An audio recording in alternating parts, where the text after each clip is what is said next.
अजीज तलबा, dear students, science and success academy के platform से प्रोफेसर बाबर इमरान आपसे मुखातिब हूँ। बेटा, हमने एसडीओ पीरा के हवाले से आज लेक्चर नंबर 1 डिस्कस करना है। इसमें हम टोटल जो है 11-12 लेक्चर के अंदर इंशाल्लाह लॉ का सेक्शन जो है वो कंप्लीट करेंगे और 10 से 11 तारीख को आपके पेपर भी स्टार्ट है। लॉ का बेसिकली पेपर 3 है और ये पीरा वाले जो है पीपीएससी वाले जो है वो पहले ले रहे हैं। अगर आपने मेरे इन 10-12 लेक्चर को बड़ी फोकस के साथ तवज्जो के साथ सुना तो मैं आपको यकीन दिलाता हूं कि आपको लॉ का पेपर क्रैक करने में कोई भी मसला पेश नहीं आएगा। हम बड़ी डिटेल के साथ जो है पहले डिस्कस करेंगे आज 1973 का कॉन्स्टिट्यूशन और इसमें हम पीरा के पॉइंट ऑफ व्यू से जो है वो बात करेंगे पूरे डिटेल नोट्स की शक्ल में।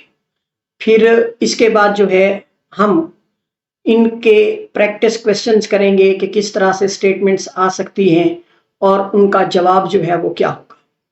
अगरचे हमारा लेक्चर थोड़ा सा लेंथी होगा, लेकिन अगर आपने इस लेक्चर को एंड तक देखा तो आपको बड़ा ही फायदा होने वाला है। और हम ज्यादा जो है वो लेक्चर्स को खींचेंगे नहीं, बल्कि पूरे का पूरा लॉ का सेक्शन जो आपके पेपर में आना है वो हम इंशाल्लाह 12 से 15 लेक्चर के अंदर, 10 से 11 लेक्चर के अंदर जो है वो कवर अप करने की पूरी कोशिश करेंगे। तो आइए बिना देर किए जो है वो लेक्चर स्टार्ट करते हैं। सबसे पहले है कि कॉन्स्टिट्यूशन ऑफ पाकिस्तान 1973, इसको हम सुप्रीम लॉ ऑफ पाकिस्तान भी कहते हैं। ये जो कॉन्स्टिट्यूशन ऑफ पाकिस्तान 1973 है, इसको हम पाकिस्तान का सुप्रीम लॉ भी मानते हैं या इसको सुप्रीम लॉ ऑफ पाकिस्तान का दर्जा भी हासिल है।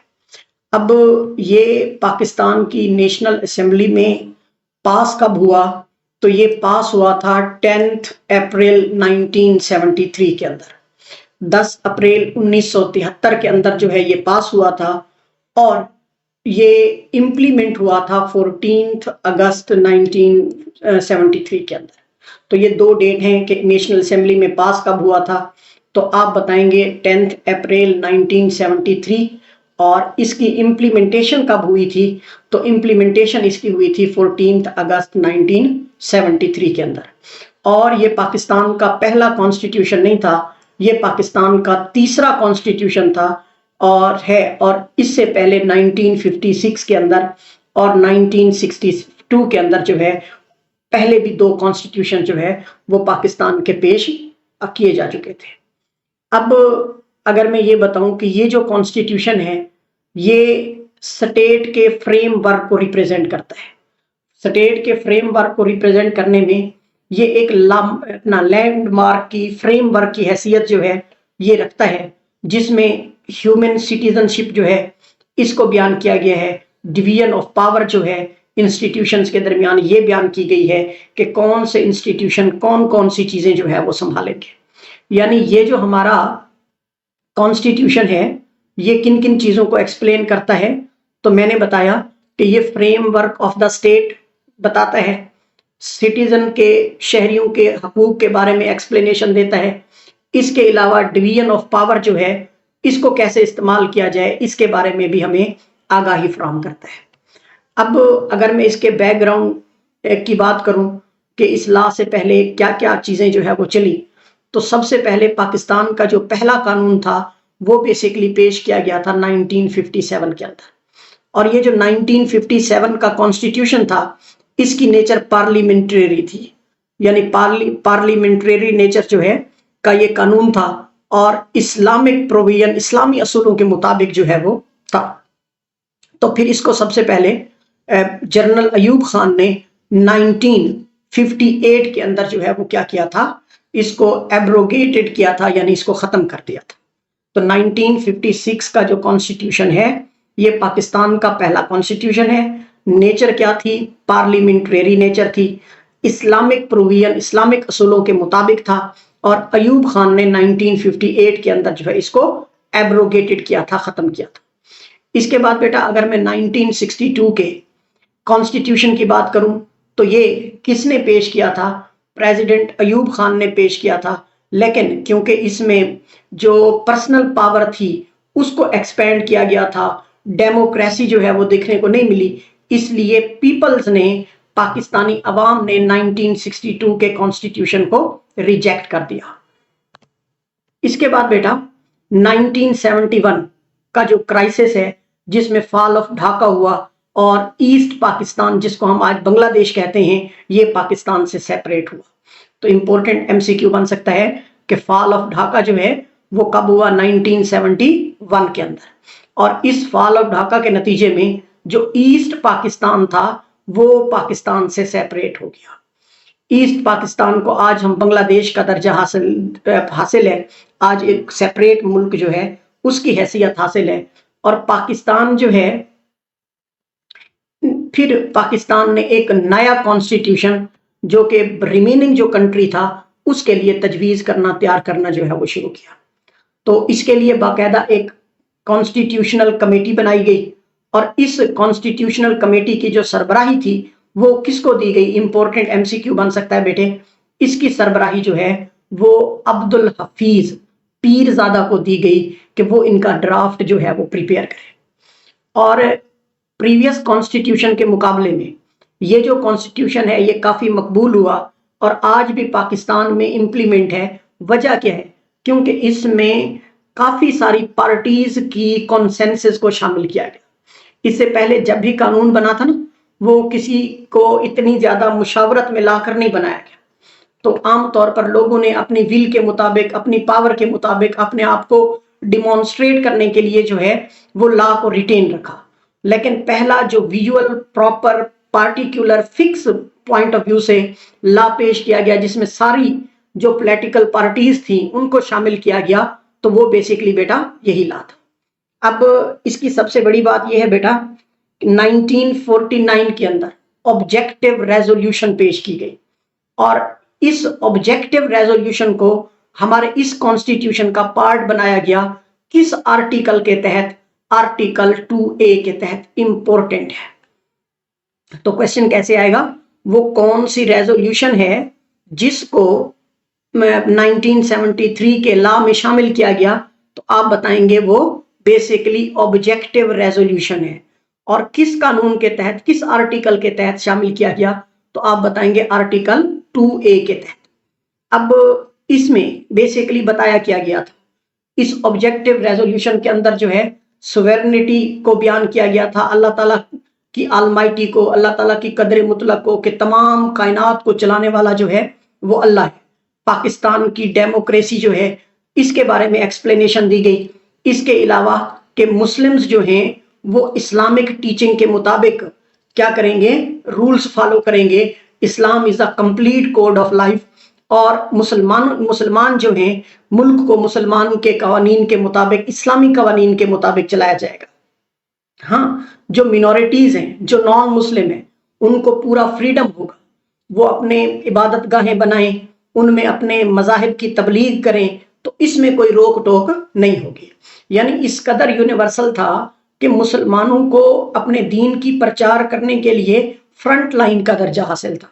और जो मिनॉरिटीज थी उनको भी पीछे नहीं रखा गया, बल्कि उनको भी अपने रिलीजन की प्रैक्टिस के लिए मुकम्मल जो है वो अख्तियारात दिए गए, मुकम्मल जो है वो आज़ादी थी। अगर मैं मेन फीचर्स बताऊं 1973 कॉन्स्टिट्यूशन के, तो पहला फीचर है फॉर्म ऑफ स्टेट। पाकिस्तान किस तरह की स्टेट होगी, तो पाकिस्तान को आर्टिकल 2 के तहत इस्लामिक रिपब्लिक स्टेट कहा गया। और इसमें सोवेरेनिटी जो है वो किसको दी गई, अल्लाह अलमाइटी को। यानी अल्लाह ताला ने जो कुरान पाक में, हदीस पाक में, नबी पाक सल्लल्लाहु अलैहि वसल्लम ने जो कवानीन, जो तरीक़ाकार एक मुसलमान को जिंदगी गुजारने के दिए हैं, वही उन्हीं के मुताबिक हम अपना मुल्क जो है वो चलाएंगे। और पाकिस्तान को बेसिकली 5 आप कह दें पोर्शंस में डिवाइड किया गया, जिनमें 4 प्रोविंसेस हैं और एक फेडरेशन है। और ये जो फेडरेशन है इसको हम इस्लामाबाद टेरिटरी के नाम से, कैपिटल के नाम से जानते हैं। तो पाकिस्तान के जो 4 प्रोविंसेस हैं, पंजाब है, सिंध है, KPK है और बलूचिस्तान है, और इसके अलावा कैपिटल टेरिटरी जो है वो इस्लामाबाद है। अब गवर्नमेंट की नेचर कैसी होगी, तो इसको यूनाइटेड किंगडम की नेचर के मुताबिक जो है यूनाइटेड किंगडम के नेचर ऑफ गवर्नमेंट के मुताबिक बनाया गया और पार्लियामेंट्री फॉर्म ऑफ गवर्नमेंट को जो है वो क्या दी गई, अहमियत दी गई। तो गवर्नमेंट का निजाम कैसा होगा, पार्लियामेंट्री होगा।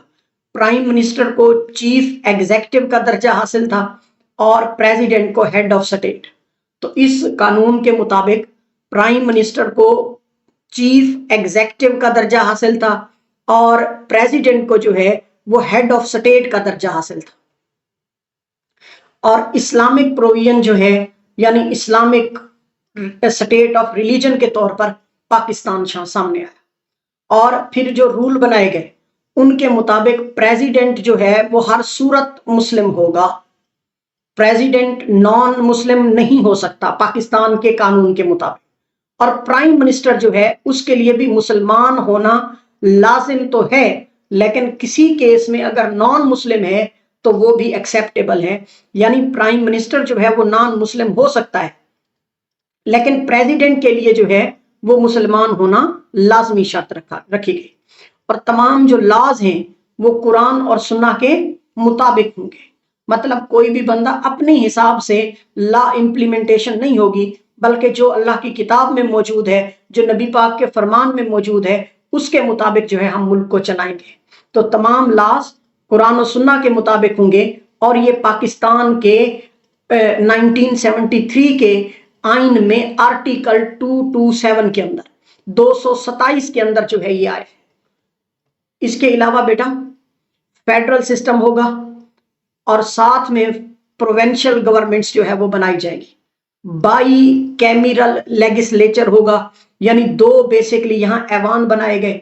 एक को हम नेशनल असेंबली या लोअर हाउस कहते हैं जो पॉपुलेशन की बेस पर बनता है, और दूसरा अपर हाउस जो है जिसको हम सेनेट कहते हैं, और ये equal representation of all provinces, तमाम जो प्रोविंसेस हैं उनको बराबर बराबर क्या दी गई, रिप्रेजेंटेशन दी गई।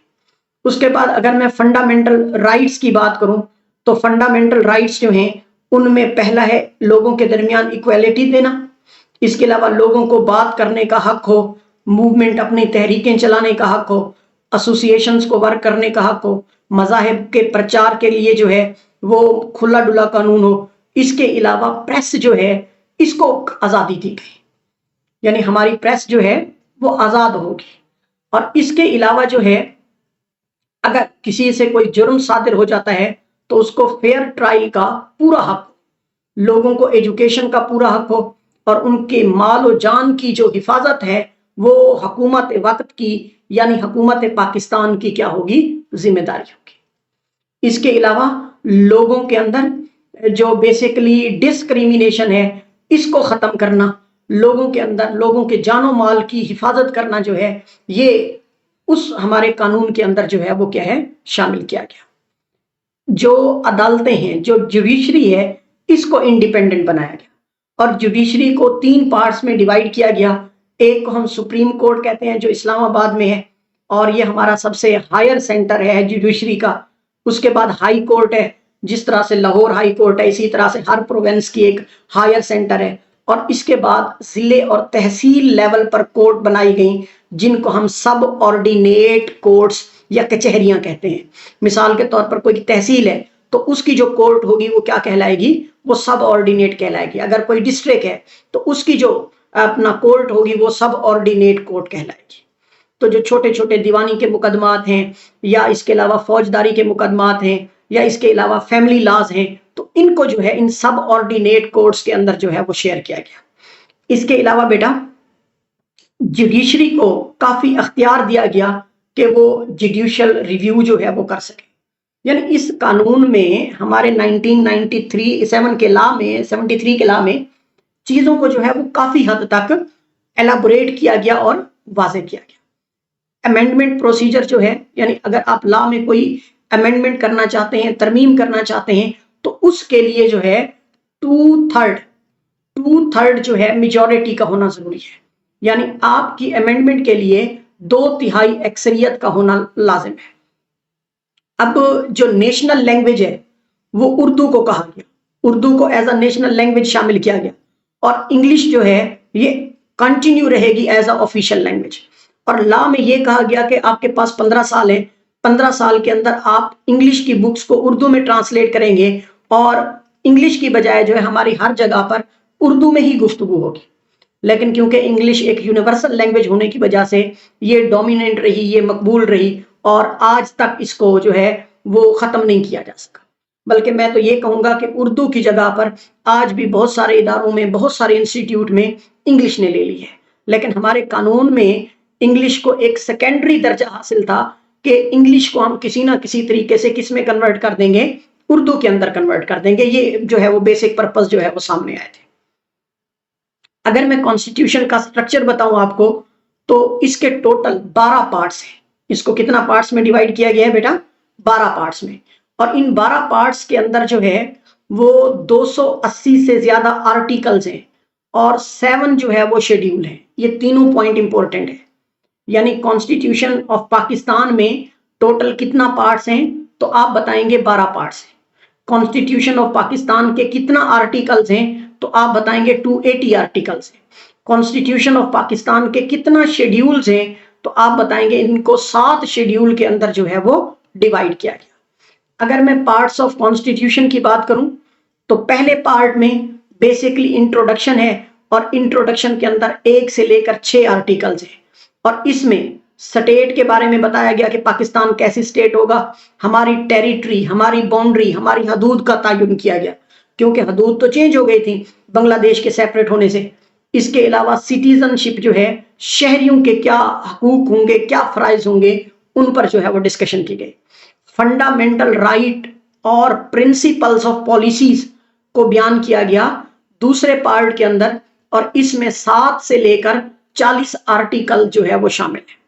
और फेडरेशन ऑफ पाकिस्तान यानी पाकिस्तान का प्रेसिडेंट कैसा होगा, पाकिस्तान का पार्लियामेंट कैसी होगी, पाकिस्तान का प्राइम मिनिस्टर किस रेंज में होगा, कैबिनेट की रेंज क्या होगी, तो इसके लिए जो है वो आर्टिकल 41 से लेकर 100 तक जो है वो फेडरेशन ऑफ पाकिस्तान को बयान करते हैं।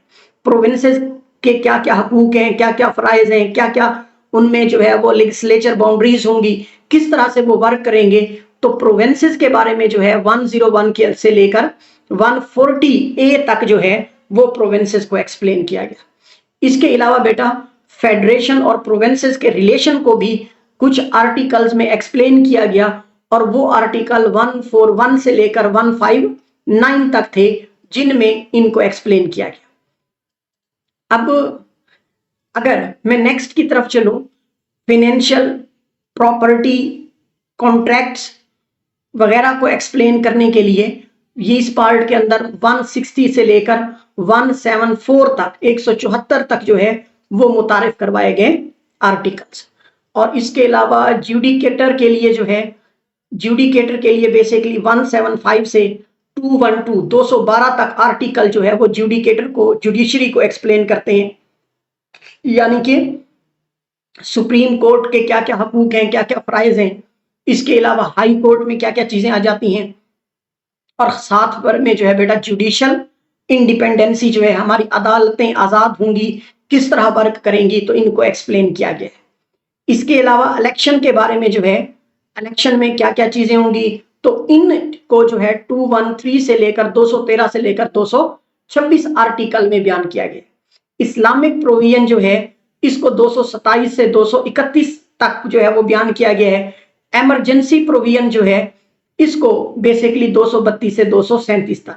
और अमेंडमेंट ऑफ कॉन्स्टिट्यूशन के कौन कौन सी चीजें हैं जिनमें हम कानून के अंदर तरमीम कर सकते हैं, तो अमेंडमेंट्स को बेसिकली जो है वो 238 से लेकर 239 आर्टिकल में एक्सप्लेन किया गया है। और इसके अलावा बाकी जो पाकिस्तान के लोग हैं उनके क्या क्या राइट्स हैं, क्या क्या हकूक हैं, किस तरह बाकी इदारे जो हैं उनको कुल मिला के हम बोलते हैं एक ही वर्ड मिसेलिनियस। तो मिसेलिनियस जो हैं इनको 240 से लेकर 280 आर्टिकल तक जो है वो एक्सप्लेन किया गया है। अब 1973 के कॉन्स्टिट्यूशन में इंपॉर्टेंट अमेंडमेंट क्या थी, ये बेटा एक एग्जाम पॉइंट ऑफ व्यू से इंपॉर्टेंट पॉइंट है। यानी 1973 के कॉन्स्टिट्यूशन में इंपॉर्टेंट अमेंडमेंट्स क्या थी। जो पहली अमेंडमेंट की गई वो 1974 में की गई और इस 1974 की जो अमेंडमेंट थी ना, इसमें पाकिस्तान की बाउंड्रीज को रीडिफाइंड किया गया 1971 की वार के बाद। तो पहली अमेंडमेंट में पाकिस्तान की बाउंड्रीज को रीडिफाइन किया गया 1971 की वार के बाद, due to the separation of east Pakistan, जिसको हम आज बांग्लादेश कहते हैं। और दूसरी अमेंडमेंट जो है वो 1974 में हुई, जिसमें अहमदियाज जो हैं, अहमदी जो हैं, उनको नॉन मुस्लिम डिक्लेयर किया। तो ये भी एक बहुत बड़ी अमेंडमेंट है एग्जाम पॉइंट ऑफ व्यू से, in which amendment Ahmadis are known as are declared as non Muslim. तो आप बता देंगे सेकंड अमेंडमेंट जो है इसमें अहमदीज को नॉन मुस्लिम डिक्लेयर किया गया, इंपॉर्टेंट है। और 8th अमेंडमेंट 1985 में, इसमें जो प्रेसिडेंट की पावर थी नेशनल असेंबली को डिसॉल्व करने की, वो इनहेंस की गई। यानी पहले प्रेसिडेंट के पास पावर नहीं थी नेशनल असेंबली को डिसॉल्व करने की, लेकिन अब प्रिंसिपल को प्रेसिडेंट को अख्तियार दिया गया कि वो नेशनल असेंबली को क्या कर सकता है, डिसॉल्व कर सकता है। और ये किस आर्टिकल के तहत? आर्टिकल 58(2)B के तहत। तो आर्टिकल 58(2)B के तहत प्रेसिडेंट के पास पावर है कि वो नेशनल असेंबली को क्या कर सकता है, डिसॉल्व कर सकता है। इसके बाद बेटा 13th अमेंडमेंट जो है वो 1997 में की गई, जिसमें प्रेसिडेंट के अख्तियार को जो है वो कम कर दिया गया। असेंबली को डिसॉल्व करने वाले अख्तियारात उनसे ले लिए गए। लेकिन फिर 17th अमेंडमेंट हुई 2003 के अंदर, जिसमें उस वक्त के प्रेसिडेंट परवेज मुशर्रफ साहब ने जो है वो क्या किया, प्रेसिडेंशियल पावर को रिस्टोर्ड कर दिया।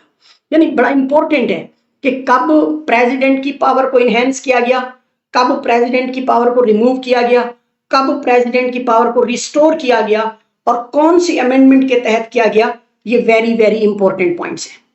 तो 13th अमेंडमेंट के तहत जो 1997 में हुई, प्रेसिडेंट पावर को क्या किया गया, रिड्यूस कर दिया गया। लेकिन जो 17th अमेंडमेंट थी 2003 में हुई, इसमें उस वक्त के प्रेसिडेंट परवेज मुशर्रफ साहब ने जो है प्रेसिडेंशियल पावर को क्या किया, रिस्टोर कर लिया।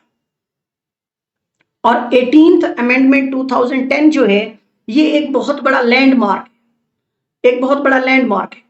और यहां पर सबसे बड़ी बात, प्रेसिडेंट के पास अख्तियार था कि वो कभी भी असेंबली डिसॉल्व कर सकता है, तो यहां प्रेसिडेंट से वो अख्तियार जो है पार्लियामेंट को डिसॉल्व करने का वापस ले लिया गया।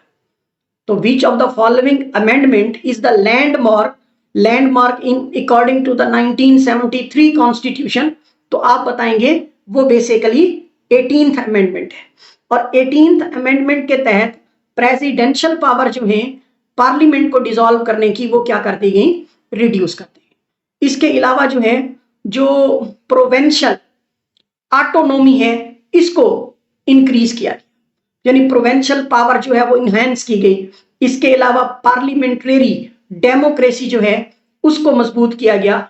और सबसे बढ़कर बेटा उस वक्त जो KPK था ना, इसका नाम था NWFP, northern western frontier Punjab जो है या प्रोविंस जो है, तो प्रोविंस के नाम से ये जाना जाता था, जिसको बाद में जो है वो क्या दर्जा दे दिया गया, KPK का दर्जा दे दिया गया, खैबर पख्तूनख्वा का दर्जा दे दिया गया। अब ये जो लॉ था ये मोस्ट ड्यूरेबल था और तमाम पार्टीज की कॉन्सेंसस शामिल होने की वजह से ये आज भी पाकिस्तान के अंदर जो है वो इम्प्लीमेंट है। ये तो हमने अपने लॉ का इंट्रो देखा, उसमें डिटेल देखी। अब एग्जाम पॉइंट ऑफ व्यू से कोई 100 के करीब मैं आपसे प्रैक्टिस क्वेश्चन करवाने वाला। तो ये जो 100 के करीब प्रैक्टिस क्वेश्चंस हैं, इनमें वो बातें भी आ जाएंगी जो हमने आज लॉ में डिस्कस की हैं, और एग्जामिनर किन किन चीजों को अहमियत देता है तो उस पर भी हम इंशाल्लाह बात करेंगे। तो सबसे पहला है, when was constitution of Pakistan 1973 enforced? तो पाकिस्तान का कॉन्स्टिट्यूशन 1973 जो है ये 14 अगस्त 1973 के अंदर इनफोर्स हुआ, इंप्लीमेंट। और असेंबली में कब पेश किया गया? तो आप बताएंगे अप्रैल के अंदर जो है वो पेश किया गया। अब उस वक्त जब 1973 का कॉन्स्टिट्यूशन जो है वो अप्रूव हुआ, उस वक्त पाकिस्तान के प्राइम मिनिस्टर कौन थे? वेरी इंपॉर्टेंट है। तो ZA भुट्टो थे, यानी जुल्फकार अली भुट्टो साहब जो है उनको ये आप यूं समझिए कि सहरा जाता है कि उन्होंने 1973 के कॉन्स्टिट्यूशन के अंदर कलीदी किरदार अदा किया। इसके बाद which type of constitution is 1973, ये जो 1973 का कॉन्स्टिट्यूशन है ये किस टाइप का है, तो आप बता देंगे ये बेसिकली फेडरल एंड पार्लियामेंट्री है। फेडरल एंड पार्लियामेंट्री कॉन्स्टिट्यूशन जो है इसको हम बोलते हैं। और इस कॉन्स्टिट्यूशन के मुताबिक जो हेड ऑफ द स्टेट है, ये मैं अभी पहले भी आपको बता चुका हूं, हेड ऑफ द स्टेट जो है वो किसको मानते हैं, हेड ऑफ स्टेट का अख्तियार जो है वो प्रेसिडेंट को दिया गया। तो इस कॉन्स्टिट्यूशन के मुताबिक हेड ऑफ स्टेट जो है वो बेसिकली प्रेसिडेंट है, और जो हेड ऑफ गवर्नमेंट है, ये इंपॉर्टेंट पॉइंट है, यानी head of state president, head of government जो है वो किसको कहा जाता है, वो प्राइम मिनिस्टर को कहा जाता है हेड ऑफ गवर्नमेंट। और कितना आर्टिकल है 1973 के कॉन्स्टिट्यूशन में, अभी हमने बताया 280 आर्टिकल्स हैं और फिर कुछ अमेंडमेंट्स भी हैं।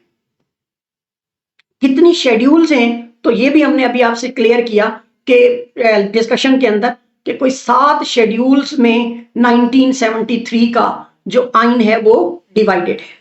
How many official religion of Pakistan according to constitution, अब कॉन्स्टिट्यूशन के मुताबिक जो ऑफिशियल रिलीजन है पाकिस्तान का वो एक ही है और वो इस्लाम है, यानी पाकिस्तान इस्लाम के नाम पर बनाया गया। और ये हमारा 2 कौमी नजरिया भी था। What is the official language of Pakistan under this constitution, इससे पहले उर्दू और बंगाली दोनों को ऑफिशियल लैंग्वेज का दर्जा हासिल था, लेकिन 1973 के कॉन्स्टिट्यूशन के मुताबिक जो ऑफिशियल लैंग्वेज है वो सिर्फ और सिर्फ किसको माना गया, उर्दू को माना गया।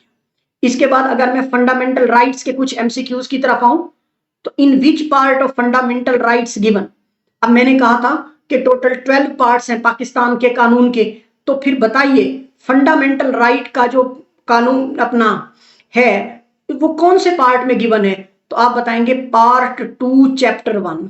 पार्ट 2 चैप्टर 1 के अंदर फंडामेंटल राइट्स जो हैं वो बयान किए गए हैं।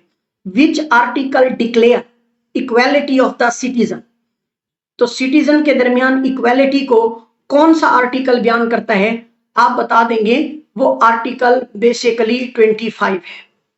और फ्रीडम ऑफ स्पीच को जो है वो कौन सा आर्टिकल जो है वो बयान करता है, तो फ्रीडम ऑफ स्पीच के तमाम लोगों को बराबर बराबर जो है वो बोलने का हक हासिल है, तो ये हमें बताता है आर्टिकल 19 के तहत। कौन सा आर्टिकल है जो राइट टू इंफॉर्मेशन के साथ जो है वो डील करता है, तो आप बता देंगे आर्टिकल 19A। 19A आर्टिकल जो है ये लोगों को मालूमात का हक देता है कि आप किसी भी चीज के बारे में कोई भी मालूमात जो है वो ले सकते हैं, ताकि वो जो पार्टिकुलर मालूमात हैं वो आपके लिए हेल्पफुल हो। फ्रीडम ऑफ असेंबली जो है वो किस आर्टिकल के में एक्सप्लेन की गई, तो फ्रीडम ऑफ असेंबली को आर्टिकल नंबर 16 के अंदर एक्सप्लेन किया गया, इंपॉर्टेंट है। फ्रीडम ऑफ रिलीजन जो है इसको किस आर्टिकल में एक्सप्लेन किया गया, तो रिलीजन के फ्रीडम को आर्टिकल 20 में एक्सप्लेन किया गया। ये जरा टफ जॉब है आपके लिए याद करना कि equality of citizen article 25, freedom of speech article 19, अच्छा right to information article 19A, freedom of assembly article 16, freedom of religion article 20 के अंदर जो है इसको एक्सप्लेन किया गया है। इसके बाद बेटा अगर मैं फंडामेंटल राइट्स को कंटिन्यू करूं, तो राइट ऑफ एजुकेशन को आर्टिकल 25A में बयान किया गया। राइट टू एजुकेशन जो है ये किस आर्टिकल में बयान की गई, 25A में। सेफ गार्ड अगेंस्ट स्लेवरी की जो स्लेव्स वगैरह हैं उनकी प्रोटेक्शन जो है, या छोटी कौमों की प्रोटेक्शन जो है वो किस आर्टिकल के कौन से हिस्से में शामिल की गई, तो आप बताएंगे आर्टिकल 11 के अंदर। Which article deals with protection and property rights, तो प्रोटेक्शन और प्रॉपर्टी राइट को जो है वो किस आर्टिकल का हिस्सा बनाया गया, तो वो हिस्सा बनाया गया बेटा आर्टिकल 23 का। 23 कौन सा आर्टिकल है जो प्रोटेक्शन प्रोवाइड करता है अगेंस्ट द रिट्रोस्पेक्टिव पनिशमेंट, यानी कि आप किसी को किस रेंज तक जो है वो सजा दे सकते हैं।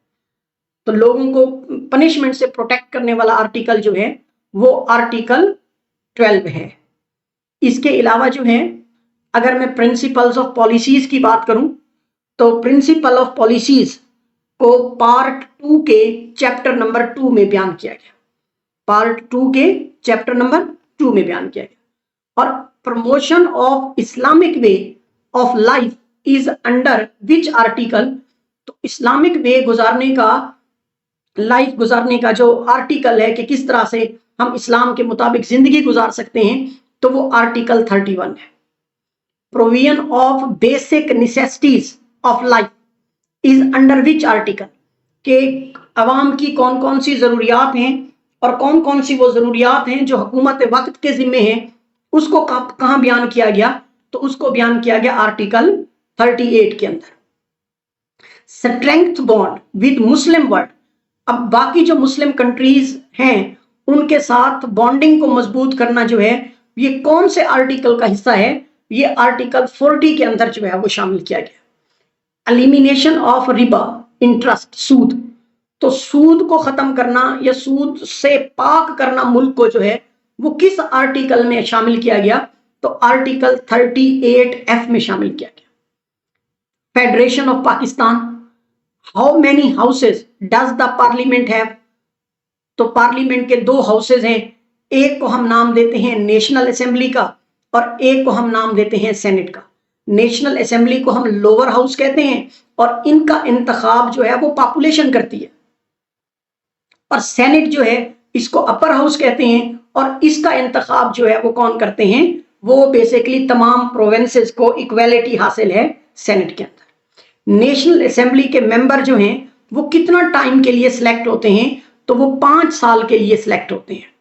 और आमतौर पर सेनेट के मेंबर जो हैं इनका टोटल दौरानिया 6 ईयर होता है और ये 3-3 ईयर के 2 टर्म में सिलेक्ट होते हैं, यानी हर 3 साल बाद आधे मेंबर रिटायर हो जाते हैं, फिर नए जो है वो शामिल होते हैं। Total seats in the national assembly, अब 2025 के मुताबिक नेशनल असेंबली की जो टोटल सीट्स हैं उनकी तादाद 336 है और सेनेट की जो टोटल सीट्स हैं वो 100 है।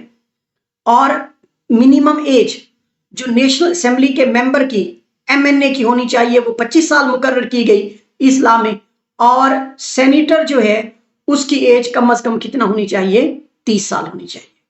Who presides over joint session of parliament, parliament का जो सेशन है वो कौन प्रोसीड करता है, तो आप बता देंगे स्पीकर ऑफ नेशनल असेंबली जो है वो प्रोसीड करता है।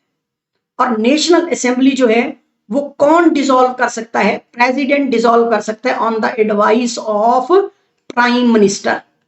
प्राइम मिनिस्टर की एडवाइस पे प्रेसिडेंट जो है वो इसको डिसॉल्व कर सकता है। इसके बाद बेटा who is the custodian of constitution, constitution के मुहाफिज कौन है, किस इदारे को कहा गया, सुप्रीम कोर्ट को हम कस्टोडियन ऑफ कॉन्स्टिट्यूशन जो है वो बोलते हैं। इसके बाद बेटा अगर एग्जीक्यूटिव की बात करें तो प्रेसिडेंट की मिनिमम एज 45 इयर्स होनी चाहिए। प्रेसिडेंट कितना साल के लिए बनता है, 5 साल के लिए बनता है। प्रेसिडेंट को इलेक्ट कौन करता है, तो प्रेसिडेंट को जो है प्रेसिडेंट बेसिकली इलेक्टोरल कॉलेज के जरिए से इलेक्ट होता है, जिसमें पार्लियामेंट और प्रोविंशियल असेंबलीज जो हैं ये क्या करती हैं, प्रेसिडेंट को इलेक्ट करती हैं। मिनिमम एज जो प्राइम मिनिस्टर की है वो कितनी होनी चाहिए, वो 25 साल होनी चाहिए। अब who appoint the prime minister, तो जो प्रेसिडेंट है, प्रेसिडेंट और majority of the national assembly जो है वो क्या करती है, वो प्राइम मिनिस्टर का जो है वो इंतखाब करती है। Who appoints the prime minister, president और नेशनल असेंबली की majority. Who appoint the governor of provinces, तो गवर्नर ऑफ प्रोविंसेस जो हैं इनको कौन अपॉइंट करता है, इनको प्रेसिडेंट अपॉइंट करता है। मिनिमम एज ऑफ गवर्नर कितनी होनी चाहिए, तो गवर्नर की मिनिमम एज जो है वो 35 साल रखी गई है। हु अपॉइंट चीफ मिनिस्टर, तो प्रोविंशियल असेंबलीज जो हैं वो चीफ मिनिस्टर अपॉइंट करती हैं। हु अपॉइंट जजेस ऑफ द सुप्रीम कोर्ट, तो जजेस ऑफ सुप्रीम कोर्ट जो हैं वो प्रेसिडेंट असाइन करते हैं, प्रेसिडेंट अपॉइंट करते हैं। Commander in chief of the arm force वो कौन अपॉइंट करते हैं? तो commander in chief of armed force जो है वो प्रेसिडेंट क्या करते हैं? बनाते हैं। जुडिशरी जो है, which article deals with the supreme court, कौन सा आर्टिकल जो है वो सुप्रीम कोर्ट के साथ डील करता है? तो याद रखिएगा आर्टिकल 176 सुप्रीम कोर्ट से मुतालिक है। सुप्रीम कोर्ट के जज की मिनिमम एज कितनी होनी चाहिए? 45। और किस एज में सुप्रीम कोर्ट का जज जो है वो रिटायर होता है? तो वो होता है 65 ईयर्स के अंदर। और हाई कोर्ट के जज की रिटायरमेंट की एज है 62 years. Chief justice of Pakistan जो है इसको कौन अपॉइंट करता है? इसको प्रेसिडेंट अपॉइंट करता है। और which article deals with the high court, supreme court से डील करने वाला आर्टिकल 176 है। हाई कोर्ट से डील करने वाला आर्टिकल जो है उसको हम नाम क्या देते हैं? उसको हम आर्टिकल 192 कहते हैं। इसके बाद अगर मैं जुडिशरी की मजीद बातें करूं, शरीयत कोर्ट वाज एस्टैब्लिश्ड। शरीयत कोर्ट जो है ये एस्टैब्लिश हुई आर्टिकल 203C के तहत। इंपॉर्टेंट एमसीक्यू है, शरिया कोर्ट वाज एस्टैब्लिश्ड इन, तो आप बताएंगे आर्टिकल 203C के तहत। विच हु अपॉइंट्स फेडरल शरीयत कोर्ट जजेस, तो शरीयत फेडरल कोर्ट के जजेस को कौन अपॉइंट करता है? शरीयत फेडरल कोर्ट के जजेस को जो है वो प्रेसिडेंट अपॉइंट करता है। इसके अलावा which article give right to fair trial, article 10A के तहत जो है वो आर्टिकल है जो फेयर ट्रायल जो है वो देता है। Which court interpret the constitution, constitution को कौन सा जो कोर्ट है वो इंटरप्रेट करता है? तो आप बताएंगे सुप्रीम कोर्ट जो है वो इंटरप्रेट करता है कॉन्स्टिट्यूशन को। अमेंडमेंट की बात करें तो which was the first amendment to 1973 constitution, 1973 के कॉन्स्टिट्यूशन की पहली अमेंडमेंट कब की गई? 1974 के अंदर की गई। दूसरी अमेंडमेंट भी 1974 में की गई। दूसरी अमेंडमेंट में अहमदीज को क्या कहा गया? अहमदीज को नॉन मुस्लिम करार दिया गया। इंपॉर्टेंट है। हदूद ऑर्डिनेंस, हदूद लॉज जो है ये कौन सी अमेंडमेंट में शामिल किए गए? 8th अमेंडमेंट के अंदर, जो 1985 के अंदर जो है वो मुतारिफ की गई। Which amendment restore parliamentary system in 1989, कौन सी अमेंडमेंट जो है वो पार्लियामेंट्री सिस्टम को रिस्टोर करती है 1989 के? तो आप बताएंगे 13th अमेंडमेंट जो है वो इसको रिस्टोर करती है। Which amendment give the power to dissolve assemblies to president, कि कौन सी अमेंडमेंट के तहत प्रेसिडेंट असेंबली जो है वो डिसॉल्व कर सकता है या प्रेसिडेंट को पावर मिली कि असेंबली को डिसॉल्व करे? तो वो 88th अमेंडमेंट है। Amendment remove the power to dissolve assemblies, किस अमेंडमेंट के तहत असेंबलीज डिसॉल्व करने की पावर प्रेसिडेंट से ले ली गई? तो वो बेटा 13th अमेंडमेंट है। Amendment restore the power of president to dissolve assemblies, तो फिर इसको रिस्टोर करने के लिए जो अमेंडमेंट की गई वो 17th अमेंडमेंट है। बड़ी अहम पॉइंट है। 8th अमेंडमेंट में प्रेसिडेंट की पावर को इंक्रीज किया गया जनरल जिया के दौर में। फिर 13th अमेंडमेंट के में प्रेसिडेंट की पावर को रिड्यूस कर दिया गया कि वो असेंबलीज डिसॉल्व नहीं कर सकता। फिर 17th अमेंडमेंट में परवेज मुशर्रफ साहब ने जो है इस पावर को वापस क्या किया? रिस्टोर किया। विच amendment made Phata part of Khyber Pakhtunkhwa, किस अमेंडमेंट के मुताबिक फाटा को खैबर पख्तूनख्वा जो है इसका हिस्सा बनाया गया? तो वो अमेंडमेंट है बेटा 25th अमेंडमेंट जो 2018 में की गई। Which amendment is known as the landmark amendment, 2010 में होने वाली 18th अमेंडमेंट को हम क्या बोलते हैं? लैंडमार्क कहते हैं। उसके बाद अगर मैं इस्लामिक प्रोविजन की बात करूं, who must be the Muslim in Pakistan, तो पाकिस्तान के अंदर प्रेसिडेंट का मुस्लिम होना जो है वो लाजिम है। प्राइम मिनिस्टर भी मुस्लिम हो तो बेहतर है, लेकिन नॉन मुस्लिम भी प्राइम मिनिस्टर हो सकते हैं। स्टेट रिलीजन ऑफ पाकिस्तान जो है वो इस्लाम। Teaching of holy Quran compulsory करार दिया गया किस आर्टिकल के तहत? आर्टिकल 31 के तहत। Name of Allah mentioned how many time in the constitution, important है, 250 टाइम से भी ज्यादा अल्लाह का नाम जो है वो कॉन्स्टिट्यूशन ऑफ पाकिस्तान में मेंशन किया है। Objective resolution is a part of which article? Objective resolution जो है ये बेसिकली आर्टिकल 2A के तहत जो है ये शामिल की गई। विच आर्टिकल डिफाइन अ मुस्लिम? तो आर्टिकल 263 ये वो आर्टिकल है जो मुस्लिम को क्या करता है, डिफाइन करता है। Which article forbid laws against the Quran and Sunnah? किस आर्टिकल में कुरान और सुन्ना के अगेंस्ट लॉ बनाना जो है वो जायज नहीं है? तो आर्टिकल 227 227 के तहत। Islamic council is formed under which article? तो आर्टिकल 228 के तहत जो है वो इस्लामिक काउंसिल का वजूद अमल में आया। इस्लामिक काउंसिल के मेंबर्स की तादाद कितना है? तो मेंबर की तादाद फ्लक्चुएट करती है 8 से 20 के दरमियान। तो मेंबर की तादाद 8 से 20 हो सकती है। Head of the Islamic council is appointed by? Head of Islamic council जो है इसको प्रेसिडेंट क्या करता है, अपॉइंट करता है। उसके बाद प्रोविंशियल सिस्टम की तरफ आए तो पाकिस्तान के 4 प्रोविंसेस हैं। प्रोविंशियल असेंबलीज जो हैं ये भी 5 साल के लिए नेशनल असेंबलीज की तरह यहां भी मेंबर जो है वो 5 साल के लिए क्या होते हैं, मुंतखब होते हैं। प्रोविंशियल असेंबलीज में 4 प्रोविंसेस शामिल हैं, मेंबर्स जो हैं वो 5 साल के लिए, और प्रोविंशियल असेंबली में मिनिमम एज जो है मेंबर की वो कितना होती है, 25 साल। और आमतौर पर जो सरमोनियल हेड होता है, सरमनी का हेड होता है प्रोविंस की, वो बेसिकली कौन होता है, गवर्नर। और जो एग्जीक्यूटिव हेड होता है वो बेसिकली चीफ मिनिस्टर होता है। इंपॉर्टेंट एमसीक्यूज है ये दोनों। Who dissolve provincial assemblies? Provincial assemblies को डिसॉल्व कौन कर सकता है? तो गवर्नर डिसॉल्व कर सकता है चीफ मिनिस्टर के कहने पर। विच आर्टिकल जो है deal with the local government? Article 140A जो है ये लोकल गवर्नमेंट को डील करता है। सिंध असेंबली हो, पंजाब असेंबली हो, केपी के असेंबली हो, बलूचिस्तान असेंबली हो, तो ये क्या है, ये यूनिकैमरल हैं। इनमें एक ऐवान होता है जिसको हम असेंबली कहते हैं।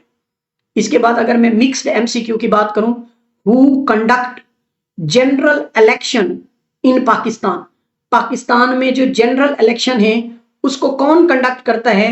तो उसको कंडक्ट करता है election commission of Pakistan. Term of chief election commissioner जो है, चीफ इलेक्शन कमिश्नर कितना टाइम के लिए बनता है? तो वो बनता है बेटा 5 साल के लिए। Which article deals with auditor general? Auditor general जो है उसके साथ डील करने वाले आर्टिकल का नाम आर्टिकल 168 है। टेन्योर ऑफ ऑडिटर जनरल जो है, ऑडिटर जनरल का जो टेन्योर है, दौरानिया है, वो कितना टाइम के लिए होता है? तो वो होता है 5 ईयर्स के लिए।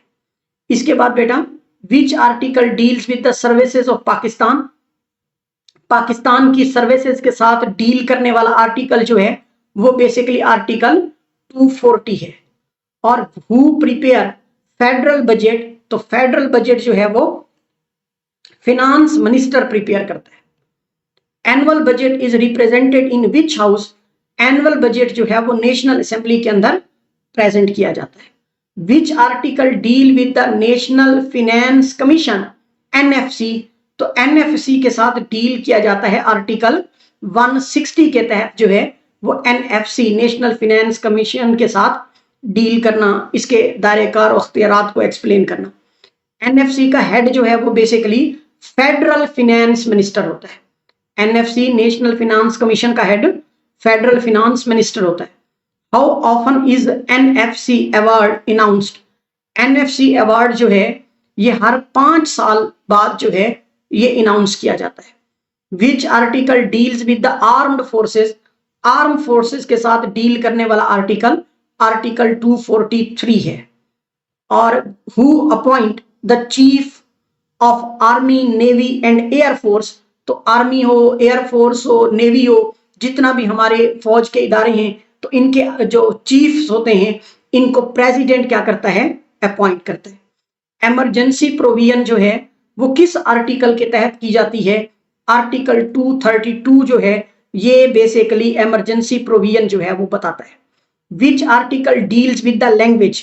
लैंग्वेज को एक्सप्लेन करने वाले आर्टिकल का नाम आर्टिकल 251 है। और who is the guardian of the fundamental right.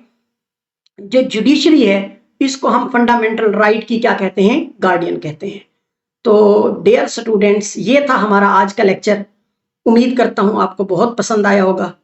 इसी तरह पीरा, एसडीओ, पीपीएससी और किसी भी कॉम्पिटिटिव एग्जाम से जुड़े रहने के लिए हमारे channel science and success academy को जरूर सब्सक्राइब करें।